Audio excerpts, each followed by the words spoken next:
This video is sponsored by Lakshmi Appliances, Variety Hall Road, Kobai. உங்க பூஜை அறைக்கு தேவையான பித்தளை பாத்திரங்கள், உங்க வீட்டுக்கு தேவையான எவர் சில்வர் பாத்திரங்கள், பிளாஸ்டிக் பொருட்கள், gas stove, cooker, pressure cooker, hot pot, எக்கச்சக்கமான ஐட்டம்ஸ் ஒரே இடத்துல. உங்க வீட்டுக்கு தேவையான அனைத்தும் வாங்க ஒரே இடம் Lakshmi appliances, variety hall road, Kovai. மேலும் விவரங்களுக்கு 7904507406. powered by okay sweets, snacks and packs.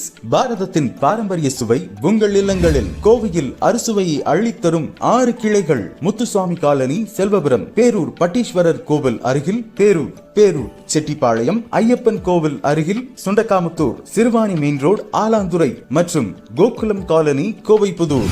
Okay sweets, snacks and பேக்ஸில் உங்கள் ஆர்டர்களுக்கு 9943466699. co-presented by techno roof, postal colony, Perur, Kovai Puthur main road, Coimbatore. ASA layered UPVC Spanish roofing tiles வாங்க சிறந்த இடம். உங்கள் இல்லங்களில் குளிர்காலத்தில் இதமான சீதோஷண நிலையம், வெயில் காலத்தில் குளிரான சீதோஷண நிலையம் அளிக்கும் சிறந்த ரூஃபிங் டைல்ஸ். மழை பெய்தாலும் மழை துளி விழும் சத்தம் கேட்காது, எளிதில் தீப்பற்றாது, அதிக நாள் உழைக்கும், துருப்பிடிக்காது. ASA layered UPVC Spanish roofing tiles வாங்க சிறந்த இடம் techno roof, postal colony, Perur, Kovai Puthur main road, Coimbatore. மேலும் விவரங்களுக்கு 9655208111. மேலும் விவரங்களை தெரிந்து கொள்ள டிஸ்கிரிப்ஷனை செக் செய்யுங்கள். வணக்கம் எஸ்ஆர் தமிழன் யூடியூப் நேயர்களே, இன்னைக்கு பேரூர் திருத்தலத்தின் பெருமைகளை நாம தெரிஞ்சுக்க போறோம்.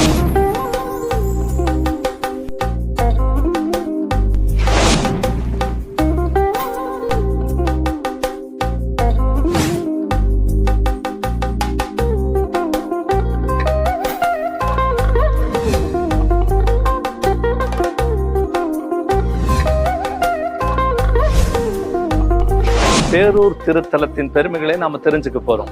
இதை பத்தி சொல்றதுக்கு பேரூர் ஆதீனத்தின் குருமகா சன்னிதானம் மருதாச்சல அடிகளார் அவர்கள் வர இருக்கின்றார்கள்.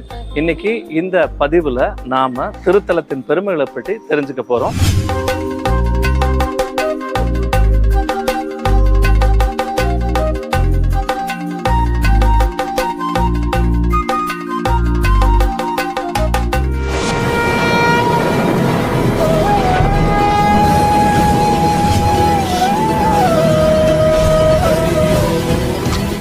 எஸ்ஆர் தமிழன் யூடியூப் நேயர்களே, இன்னைக்கு பேரூர் திருத்தலத்தின் பெருமைகளை நாம தெரிஞ்சுக்க போறோம்.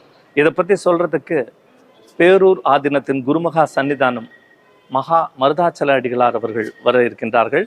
இன்னைக்கு இந்த பதிவுல நாம திருத்தலத்தின் பெருமைகளை பற்றி தெரிஞ்சுக்க போறோம். இன்னைக்கு நாம பேரூர் திருத்தலத்தின் பெருமைகளை தெரிஞ்சுக்கிறதுக்கு சுவாமிஜியோட பகிர்ந்துக்க போறோம்னு சொல்லியிருந்தோம். அந்த வகையில இன்னைக்கு நம்ம சுவாமிஜி திருத்தலத்துல இருந்து பேரூர் திருத்தலத்தின் பெருமைகளை, தல வரலாறுகளை இப்போ நமக்கு வழங்க இருக்காங்க. இப்போ இந்த திருத்தலத்தின் பெருமைகளை பற்றி குருமகா சன்னிதானம் அவர்கள் நமக்கு தெரிவிக்க இருக்கிறார்கள். வணக்கம் சுவாமிஜி. பேரூர் திருத்தலத்தின் பெருமைகள், இது தோன்றிய வரலாறு, அதை பற்றி உங்கள் திருவாய் மூலமா தெரிஞ்சுக்கலாம்னு நாங்கள் விரும்புகிறோம்.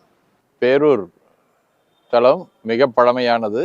சுமார் 2000 ஆண்டுகள் வரலாறு உடையதாக அமைந்திருக்கின்றது.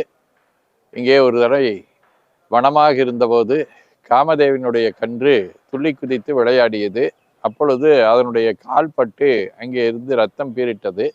அதை கண்டு அங்கே இருக்கிறவர்களெல்லாம் தோண்டி பார்த்தபோது அங்கே சிவலிங்கம் இருப்பது கண்டுபிடிக்கப்பட்டது. அதனால இன்னைக்கு நம்ம போய் பேரூர் கோயிலில் எல்லாருமே பார்க்கலாம். எப்போ அப்படின்னு சொன்னோம்னா, திருக்குட நன்னீராட்டு நடைபெறுவதற்கு முன்னத்த நாள் மருந்து சாத்துவாங்க.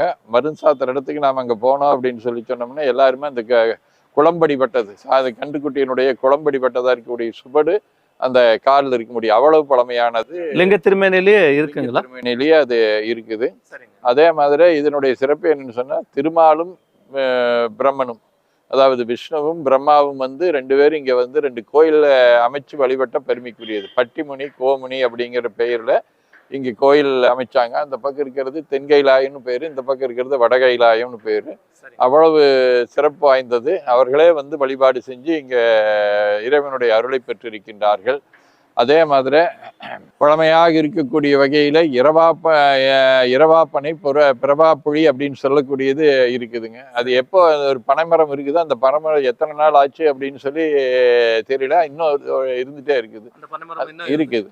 அது வடகைலாயத்துக்கு பக்கத்துல இருக்கு. அதே மாதிரி இங்க கோபுரத்துக்கு முன்னால ஒரு புளிய மரம் இருக்கு. அந்த புளிய மரத்தை நம்ம அதை விதை எடுத்து கொண்டு போய் போட்டோம்னா முளைக்காது. ஏன் முளைக்காது அப்படின்னு சொன்னோம்னா, பேரூர்ல வந்து நாம இருந்தோம் அப்படின்னு சொன்னா நமக்கு மீண்டும் பிறவி இல்லை அப்படிங்கிறதுக்காக, அங்க பிறவி இல்லைங்கிறதுனால இரவா புலி அப்படி, இந்த பிறவா புலி இரவா பனை அப்படின்னு சொல்லக்கூடிய 2 இருக்குது. அவ்வளவு பழமை வாய்ந்தது. அதுக்கடுத்து 1500 வருஷத்துக்கு முன்னால சுந்தரமூர்த்தி சுவாமிகள் இங்க வந்திருக்கிறாரு. சுந்தரமூர்த்தி சுவாமிகள் வந்தபோது ஒரு இறைவன் ஒரு திருவிளையாடல் செய்தார். சுந்தரம் எங்க போனாலும் பணம் கேட்பாரு. அதனால இங்க வந்தா பணம் கேட்டா நம்ம முத்தி தானது கொடுப்போம், பணம் கொடுக்க மாட்டோமே அப்படின்னு சொல்லிட்டு பக்கத்துல ஒரு வயல்ல போய் நாத்து நடுறதுக்காக போறாரு. உழவனாக உளத்தியாக எளிய நிலையில இறைவன் எளிவந்த பிரான் அப்படிங்கிறத காட்டுறதுக்காக அந்த வேடம் எடுத்துட்டு போறாரு. அப்ப சுந்தரர் இங்க வந்து பார்த்தபோது, இன்னைக்கு நான் போய் நந்தி பார்த்தோம்னா நந்தி கொஞ்சம் கழுத்து திரும்ப மாதிரி இருக்கும். ஏன் அப்படின்னு சொன்னா, சுந்தரர் வருகின்ற போது அந்த நந்தி ஒன்றும் சொல்ல முடியாது. அதே சமயத்தில் தலை மட்டும் திருப்பி காட்டுது. அப்புறம் சுந்தரர் அங்க போய் இறைவனிடத்துல அருள் பெறுகிறார். இறைவன் நான் உனக்கு இங்க முத்தி தர்றேன், நான் வேற பக்கம் உனக்கு பொருள் தருகிறேன் என்று சொல்லி காட்சி கொடுத்தது. அவ்வளவு சிறப்பு வாய்ந்தது. அதே மாதிரி பச்சைநாயகி அம்மன் இங்கேயே திருநெறிய தமிழாலே வேள்வி செஞ்சு வழிபாடு செஞ்சு பட்டி பெருமானுடைய திருவருளை பெற்றதும் இந்த தலம். அதே மாதிரி அருணகிரிநாத பெருமான் இங்க பாடியிருக்கிறார். தீராப்பி நிதீரா அப்படின்னு சொல்லக்கூடிய ஒரு பதியத்தை உள்ளுக்குள்ள பட்டீஸ்வரர் கோயிலுக்கு பக்கத்தில் இருக்கக்கூடிய முருகன் மேல பாடியிருக்கிறாரு. பாடல் இல்ல, வைப்பு தலம் பாடல் இருந்திருக்கலாம் எழுதுவா. ஆனா இப்பொழுது வைப்பு தலமா இருக்கு. சுந்தரங்க வந்ததுனால கட்டாயமா பாடியிருப்பாரு. ஆனா பாட்டு நமக்கு கிடைக்கல. அதே மாதிரி இந்த மண்டபம் எடுத்துட்டோம்னு சொன்னோம்னா, இந்த மண்டபம் ஒரு அழகாபுரி நாயக்கர் அப்படின்னு சொல்லக்கூடியவருடைய காலத்துல கட்டப்பட்டது. இதுக்கு பேரு மேலை சிதம்பரம் பேரு. கீழை சிதம்பரம்னா நம்ம சிதம்பரம் இப்ப சொல்லக்கூடியது. அதனால இதுக்கு மேலை சிதம்பரம்னு பேரு. இதுக்குள்ள இருக்கக்கூடிய அந்த மண்டபம் நல்ல அழகான வேலைப்பாடு உடையது. அந்த தூண்கள்லாம் இருக்கக்கூடிய சிற்பங்கள் ஒவ்வொன்றும் உயிரோட்டமாக இருந்து கொண்டு இருக்கக்கூடிய சிற்பங்களாக இருக்கின்றது. அந்த திருக்கோயில் பல்வேறு திருப்பணிகளை திருக்குட நன்னீராட்டு பெருவிழாவிலை கண்டிருக்கின்றது. வரக்கூடிய பிப்ரவரி மாதம் 10ஆம் தேதி என்று இங்கே திருக்குட நன்னீராட்டு பெருவிழா நடக்கின்றது. சுவாமி, இங்க கல்வெட்டுகள், இந்த திருத்தலத்தை கல்வெட்டுகள் சிறப்பு வாய்ந்தவைன்னு கேள்விப்பட்டிருக்கோம். அதை பற்றியான குறிப்புகள் கொடுத்தீங்கன்னா கொஞ்சம் நல்லா இருக்கும். இங்க இந்த திருக்கோயில் ஒரே காலத்துல ஆனது கோயில் இல்லைங்க. அந்த கருவறைக்கு பக்கத்தில் இருக்கக்கூடியது அந்த காலத்துல கரிகால் சோழன் காலத்துல ஆனது. சுமார் 2000 ஆண்டு பழமை மிக்கது. அதுக்கு பின்னால நிறைய அவ்வப்போது சோழர்கள் வந்து பிற்கால சோழர்கள் ஒரு சில திருப்பணி செஞ்சிருக்காங்க. நாயக்க மன்னர்கள் காலத்துல இங்க வந்து திருப்பணி செஞ்சிருக்காங்க. இப்படி திருப்பணி செஞ்சிருக்கின்ற போது இந்த திருக்கோயிலினுடைய நெறிமுறைகளை எல்லாம் எப்படி இருக்கணும் அப்படிங்கிறத பத்தி அந்த கல்வெட்டுகள்ல அவங்க பதித்து வச்சிருக்கிறாங்க. இன்னைக்கும் போனோம்னா நம்ம கருவறையை சுத்தி இருக்கக்கூடிய பகுதியில பார்க்கின்ற போது அந்த கல்வெட்டுகள்ல நாம அந்த செய்திகளை எல்லாம் பார்க்க முடிகின்றது. தொடர்ந்து பல மன்னர்கள் ஒவ்வொரு காலகட்டத்திலையும் நாம நிக்கிற இந்த நடராஜர் மண்டபம் கொஞ்சம் 17ஆம் நூற்றாண்டுல ஆனது. அதெல்லாம் கிபி 1ஆம் நூற்றாண்டுல ஆனது. கருவறை எல்லாம் அந்த காலத்துல ஒவ்வொரு மன்னரும் அந்த கல்வெட்டுல அதை பதிச்சு வச்சிருக்காங்க. சரிங்க. கல்வெட்டுகளை பத்தி நிறைய குறிப்புகளை சொன்னீங்க சுவாமிஜி. அடுத்து கருவறை சுற்றி நிறைய லிங்கங்கள் இருக்கு அப்படின்னு சொல்றாங்க. மக்கள் எல்லாம் அந்த முக்கியமான லிங்கத்தை மட்டும் தரிசிச்சுட்டு போயிடுறாங்க. சுத்தி இருக்கிற அந்த லிங்கங்களை பற்றி நிறைய தகவல்கள் இருக்கிறது, அரிய தகவல்கள் இருக்கிறதா சொல்றாங்க. அதை பத்தியான குறிப்புகளை கொஞ்சம் சொன்னீங்கன்னா வழிபாட்டுக்கு விசேஷமா இருக்கும். எந்த ஒரு சிவன் கோயிலா இருந்தாலும் சிவன் பெருமான் இருக்கின்ற போது நேர் எதிராப்புல அவருடைய வலது கண்ணுக்கு நேர் இருக்கக்கூடியது சூரியனா இருக்கும். சூரியனை தாண்டி அந்த பக்கம் போனோம்னு சொன்னோம்னா நமக்கு 63 இருப்பார்கள். அப்புறம் அதை தாண்டி அந்த பக்கம் போனோம்னா நிறைய கோயில்கள் இல்லாது நம்ம பேரூர் கோயில் இருக்கக்கூடிய சிறப்பு என்னன்னு சொன்னா, அங்கே சந்தானக்குறவர்கள் 4 பேரும் அங்க இருக்கக்கூடியது ஒரு சிறப்பு. அதில் இந்த பக்கம் பார்த்தோம்னா நமக்கு தட்சிணாமூர்த்திங்கிற ஆலமர் செல்வர் இருப்பாரு. பின்னால் பக்கம் லிங்கோத்பவர் இருப்பாரு. அதுக்கு பக்கத்திலேயே இந்த தலத்தினுடைய தலைமரத்துல ஒன்று பன்னீர், அந்த பன்னீர் மரம் அங்க இருக்கும். பன்னீர் மரம் தொட்டினாப்புல அந்த பக்கம் பார்த்தோம்னா 7 லிங்கங்களை காண முடியும். அந்த 7 சப்தரிசி மண்டலம் சொல்றோம். அந்த சப்தரிசி மண்டலத்துல இருக்கக்கூடிய அவர்களை நினைவு கூறக்கூடிய வகையில அந்த 7 லிங்கங்களை வச்சிருக்காங்க. அதை தாண்டி அந்த பக்கம் வந்தோம் அப்படின்னு சொன்னோம்னா முருகப்பெருமான் இருப்பாரு. அதுதான் அருணகிரிநாதனால பாடப்பெற்ற தலம். இந்த பக்கம் தெரியும் வந்தோம் அப்படின்னு சொல்லி சொன்னோம்னா அங்கே சண்டீஸ்வரர் இருப்பாரு.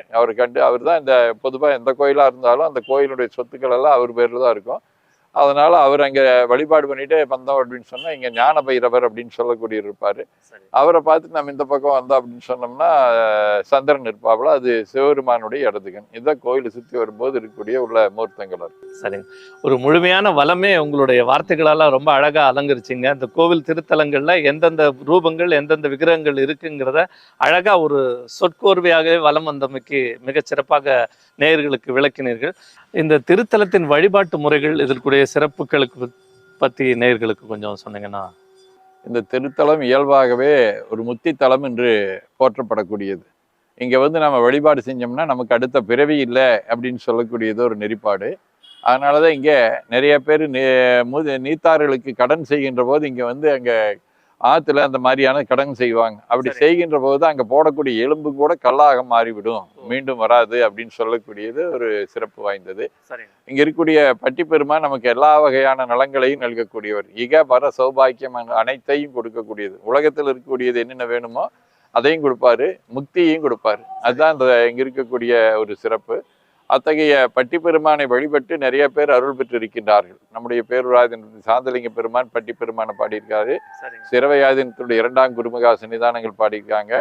அதே மாதிரி கச்சிப்ப முனிவர் அப்படின்னு சொல்லக்கூடியவர் பேரூர் புராணம் அப்படின்னு சொல்லக்கூடிய ஒரு புராணத்துல விளக்கமா பாடியிருக்கிறார். என்ன பேரூர் தோன்றியது, வெள்ளிங்கிரி மலையை பத்தி, மருதமலையை பத்தி, தென்கைலாயம் வடகைலாயம் இதையெல்லாம் பத்தியும் இங்க இருக்கக்கூடியதெல்லாம் பத்தி சொல்லியிருக்காங்க. அதே மாதிரி இது முத்தி தலங்கருக்கு மற்றொரு இது என்னன்னு சொன்னோம்னா இங்க நிறைய பூதி மண் நிறைய இருக்கும். அப்படின்னு என்னன்னா நாம் நிறைவாகி விட்டோம் என்று சொன்னால் அதுக்கு பின்னால் நமக்கு பிறவி இல்லை அப்படின்னு சொல்லக்கூடிய வகையில திருநீற்று மேடுகள் நிறைய இருக்கக்கூடியது இங்க இருக்குது. அதனால சுற்றி இருக்குங்களா நிறைய ஊர்கள் சுற்றில இருக்கக்கூடிய இடங்கள்லாம் இருக்குது. அதெல்லாம் ஒரு வரலாறு பழமையானது. அங்கே நிறைய வரலாற்று சின்னங்கள் கிடைக்கும். அந்த பானையோடுகள்லாம் சொன்ன பாருங்க, அதெல்லாம் அங்கே கிடைக்கக்கூடிய அளவுல இருக்கு. அத்தகைய பெருமானை இங்க சுத்து வட்டாரத்தில் இருக்கக்கூடிய கோயம்புத்தூருக்குள்ளேயே நிறைய கோயில்கள் இருந்தாலும் கூட இங்க வந்து வழிபாடு செய்வது அப்படின்னு சொல்லக்கூடியது ஒரு பெருமையாக அல்லது தெய்வீகமா நினைக்கிறாங்க. இங்க வந்து யார் எதை வேண்டுனாலும் வேண்டுவார்க்கு வேண்டுவதே ஈவான் கண்டாங்கிற மாதிரி அவர் எல்லா நலங்களையும் கொடுக்கறதுனால இங்க எல்லாரும் வந்து இங்க வழிபாடு செய்கின்றார்கள். ஆமா, பொன்னும் மெய்ப்பொருளும் தருவானை, போகமும் திரும்பும் புணர்ப்பானை, பெண்ணையின் பிழை பொறுப்பானை அப்படின்னு சொல்ற மாதிரி எல்லா வகையா பொன்னும் மெய்ப்பொருளும் முத்தியும் எல்லாம் கொடுக்கக்கூடியது அவருடைய திருவர். சுவாமி, இங்க இந்த திருத்தலத்தை சைவம் வைணவம் கலந்த ஒரு திருக்கோயில் அப்படிங்கிற மாதிரி சொல்றாங்களே, அதை பற்றியான குறிப்புகளை? பொதுவாக கொங்கு நாட்டிலேயே எல்லா பெரும்பாலான கோயில்களில் சைவம் வைணவம் இரண்டும் இணைந்து செயல்படக்கூடியது. நிறைய இடங்கள்ல சைவர்கள் வைணவ கோயிலுக்கு போக மாட்டாங்க, வைணவர்கள் சைவ கோயிலுக்கு வரமாட்டாங்க. அது ஒரு பக்கம் இருக்கு, இது ஒரு பக்கம் இருக்கும். இங்கேன்ட்டு இல்லை, பேரூருன்ட்டு இல்லை, எல்லா கோயில்களுமே இங்கிருந்து அந்த பக்கம் பேட்டையீஸ்வரன் கோயில் போனாலும் சரி, கோட்டையீஸ்வரன் போனாலும் சரி, அவிநாசி, அதுக்கடுத்து பவானி என்று சொல்லக்கூடிய திருநனா, அதே மாதிரி கொடுமுடி போனோம்னா அங்கே 3 பேருக்குமே இருக்குது. படைத்தல், காத்தல், அழித்தல் என்று சொல்லக்கூடிய 3 பேரும் இருக்கக்கூடியது இருக்குது. இது கொங்கு நாட்டினுடைய ஒரு பண்பாட்டை காட்டுகின்றது. ஏன்னா அவருக்கு இவர் ஏன் இங்கே வச்சிருக்காங்கன்னா அவரே இங்கே வந்து சிவபூஜை பண்ணவர். அங்கே ஏற்கனவே சொன்ன மாதிரி தென்கைலாயம் வச்சு பண்ணார். அந்த வகையில் அவருக்கு இங்கே கோயில் வச்சிருக்கிறது மற்ற இடத்தை விட இது சிறப்பு. சரி, கொங்கு மண்ணுக்கு சைவம் வைணவம் என்ற வேறுபாடு இல்லை அப்படிங்கிறத ஒற்றுமைக்காக எடுத்துக்காட்டாக இருப்பது இந்த கோயில்களும் மக்களுடைய மனசை பிரதிபலிக்கக்கூடிய வகையில கோயில் அமைஞ்சிருக்கு. சுவாமி, இந்த கோவில்ல நடைபெறும் சிறப்பு விழாக்கள், திருவிழாக்கள் பற்றியான குறிப்புகள் ஏதேனும்?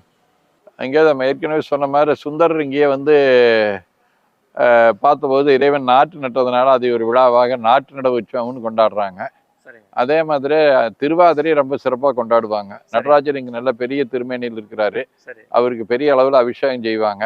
அப்படி அபிஷேகம் செய்கின்ற போது அபிஷேகம் நிறைய பொருட்கள் கொண்டு வந்து பெரிய அளவில் இங்கே சிதம்பரத்தில் எப்படி செய்கிறாங்களோ அதே அளவுக்கு இங்கேயும் நிறைய அபிஷேகங்கள்லாம் செய்வாங்க. அது அன்னைக்கு மாணிக்க வாசகர் காட்சி கொடுத்தனால மாணிக்க வாசகருக்கும் அதுக்கு அந்த இடத்துல வச்சு அபிஷேகம் செய்யக்கூடியது அப்படின்னு சொல்லக்கூடிய வகையில் வழிபாடு செய்வாங்க. வழிபாடு முடிஞ்சானோடனே பெருமான் இன்னைக்கு கும்பாபிஷேகம் நடக்கிறதுனால வெளியில போறது இல்லை. மற்ற நாட்கள்ல கோபுரத்துக்கு வெளியில போய் இந்த 4 வீதியிலையும் போயிட்டு வந்து எல்லாத்துக்கும் அருள் கொடுப்பாரு. அப்படி வருகின்ற போது நிறைய கோயில்கள் நடக்க மாதிரிதான். அங்க வருகின்ற போது அம்மன் இந்த ஊடல் உற்சவம் அப்படின்னு சொல்லக்கூடியது மேற்கு வாசல் இருக்குது. அந்த மேற்கு வாசல் வழியா அம்மா வந்துருவாங்க. அப்புறம் போய் அவங்க ஊடலை தீர்த்து மீண்டும் இங்க சிவபெருமான் வர்றது அப்படிங்கிறது அது ஒரு மரபு, சைவத்துல இருக்கக்கூடிய ஒரு மரபு. அந்த மரபினுடைய அடிப்படையில அந்த உற்சவம் நடக்கும். பங்குனி மாதம் தான் இங்கே பெரு உற்சவம். அப்போ பட்டிமுனி, கோமுனி, காளி 3 பேர்த்துக்கும் காட்சி கொடுத்த நாள். அதனால இங்கே எந்த ஊர்லேயும் இல்லாத அளவுக்கு இங்கே பங்குனி உத்தரத்துல நடராஜருக்கு மிகப்பெரிய சிறப்பான அபிஷேகம் நடக்கும். அதுக்கு 2 நாளைக்கு முன்னால பேரூருக்கு தேர் சிறப்பு வாய்ந்தது. சுத்து வட்டாரத்திலேயே மிகப்பெரிய பெருந்தேர் திருவிழா அப்படின்னு சொல்லக்கூடியது இங்கே தான். ஆரூர் திருவிழா எப்படி அங்க சோழமண்டலத்தில் இருக்கிறதோ அது மாதிரி பேரூர் தேர் திருவிழாங்கிறது நம்ம இந்த பகுதியில் இருக்குது. அந்த தேர்ல 5 பேருக்கு 5 தேர் தனித்தனியா இருக்குது. விநாயகர், முருகர், சண்டிகேஸ்வரர், அம்பாள், சாமி, அதாவது சோமஸ்கந்தர் அப்படின்னு சொல்லக்கூடிய இதுக்கு இருக்குது. அந்த தேர் திருவிழா மிகப்பெரிய அளவில் நடக்குது. 5 தேர்களும் திருவீதி விழா வரும். திருவீதி விழா பாருங்க. சரி, எல்லா தேரையும் வடம் பிடிச்சிருவாங்க. சரி, பெரிய தேர் போய் வந்து நின்ன பின்னால பாக்கி எல்லா தேர்களும் போயிட்டு. சரிங்க, சரிங்க, சிறப்புங்க. இந்த தொகுப்புல பேரூரை பற்றிய முழுமையான தகவலை சுவாமிஜி நேயர்கள் அனைவருக்கும் மிகச்சிறப்பாக சொல்லியிருக்காரு. அறிந்த தகவல்கள், அறியாத தகவல்கள் என பல சுவாரஸ்யமான செய்திகள் எல்லாம் பேரூர் திருத்தலத்தை பற்றி குருமகா சன்னிதானம் நமக்கு தெரிவிச்சிருக்காங்க. இந்த நிகழ்ச்சிக்கு இந்த திருத்தலத்தை பற்றி செய்திகளை வழங்கியமைக்கு எஸ்ஆர் தமிழன் சேனல் சார்பாக குருமகா சன்னிதானத்திற்கு நமது மிக சிறந்தாழ்ந்த நன்றியை தெரிவித்துக் கொள்ளுகின்றோம். பேரூர் பட்டிப்பெருமானுடைய இந்த நல்ல திருக்கோயில் பற்றிய பல்வேறு வகையான குறிப்புகளை எஸ்ஆர் தமிழன் மூலமாக இந்த செய்தியை உங்களுக்கு கொண்டு வந்து கொண்டிருக்கக்கூடிய எஸ்ஆர் தமிழனை சேர்ந்த அனைத்து அன்பர்களுக்கும் நம்முடைய ஒழுங்கிணைந்த வாழ்த்துக்களை தெரிவித்துக் கொள்கின்றோம். வரக்கூடிய பிப்ரவரி மாதம் 10ஆம் தேதி அன்னைக்கு திருக்கோயில் திருக்குட நன்னீராட்டு பெருவிழா நடைபெறுகின்றது. அதிலேயும் அன்பர்கள் பெருந்திரளாக வந்து கலந்து திருவுருளை பெற வேண்டுமா என்போடு கேட்டுக்கொள்கின்றோம். போற்றியோ நம சிவாய. Peresu